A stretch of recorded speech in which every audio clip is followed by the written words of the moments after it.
Dokter ini ketika melihat jam tangan mahal di tangan seorang gelandangan menjadi serakah dan ingin mengambilnya. Meskipun rekannya menyarankan agar dia tidak melakukannya, Jack tetap tidak peduli. Tiba-tiba pada saat itu gelandangan tersebut terbangun dan berkata, "Terima kasih," yang membuat Jack sedikit terkejut. Dia kemudian berlari ke ruang pribadinya untuk mencoba jam tangan itu. Namun jarum jam mulai berputar dengan sangat cepat, membuat Jack merasa sangat bingung. Pada saat itu rekannya berlari masuk dan melihat sesuatu yang mengerikan telah terjadi. Wajah dan tubuh Jack telah menua dengan cepat. Dia segera melihat ke cermin dan merasa sangat ketakutan. Sekarang Jack sadar bahwa penyebab utamanya adalah jam ajaib ini, tetapi dia tidak tahu cara menghilangkannya. Jack segera berlari ke ruang rumah sakit untuk mencari gelandangan tersebut, tetapi dia tidak ada di sana. Sebagai gantinya, ada seorang pria muda yang sedang merapikan barang-barangnya untuk persiapan keluar dari rumah sakit. Pria itu berkata kepada Jack, "Saya adalah gelandangan itu. Terima kasih telah menyelamatkan saya." Jack panik dan berkata kepada gelandangan itu untuk segera melepas jam tangan dari tangannya. Tetapi dia hanya tersenyum sinis dan menjawab, "Saya tidak akan membuat kesalahan yang sama lagi. Ini sangat menakutkan."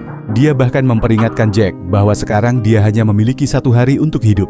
Jack sangat ketakutan dan segera pergi ke rekannya untuk meminta menghancurkan jam tangan itu.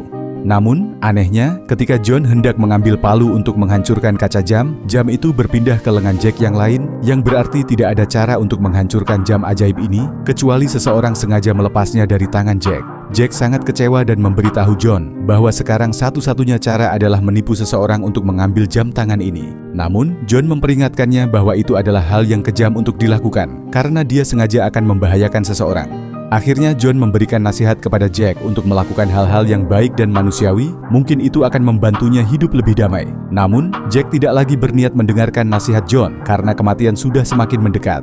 Dalam kepanikan, dia berlari keluar ke lorong dan memberitahu semua orang untuk segera melepas jam tangan dari tangannya. Tentu saja, semua orang menolak dan menjauh dari Jack. Saat pria itu menderita dan bosan dengan hidupnya, dia melihat seorang pasien lansia yang sedang dibawa ke ruang gawat darurat oleh keluarganya.